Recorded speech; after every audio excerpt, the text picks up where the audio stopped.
Good day, ladies and gents. In this video I'll show you how to delete your KingShot account. If you don't wish to play anymore and get rid of it, let us do it.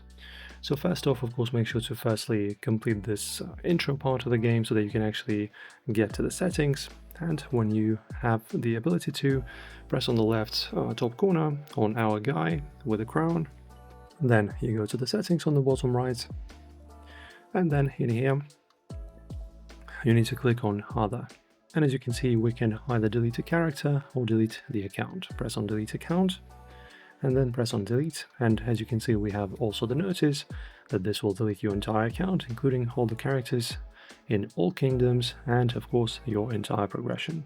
If you're okay with that, press on delete. Then as you can see, you will be given the summary and then press on submit.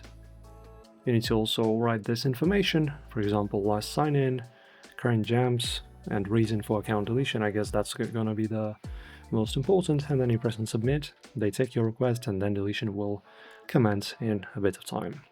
That's pretty much it, guys. If you like our videos and our channel, make sure to like and subscribe.